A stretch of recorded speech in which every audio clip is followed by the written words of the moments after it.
Hello everybody and welcome.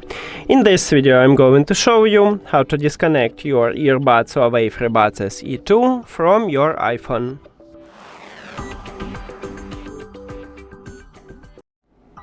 You have to start by open settings and then go to the Bluetooth. Right here click the information icon near to your earbuds. And right here in the third line we have a button called Disconnect, so we need to tap on it. But before I tap on it, I will tell you the difference between Disconnect and Unpair. So when you select to disconnect your earbuds, it will stop Bluetooth connection between your earbuds and your phone, but leave it at the device list and then you can reconnect it. And if you select to unpair your earbuds, it will totally remove your earbuds from your phone.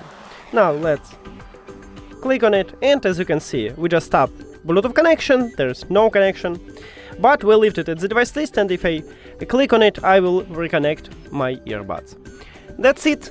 Thank you for watching this video. If you found it helpful, please consider subscribing to the channel and leave the like on the video. See you later!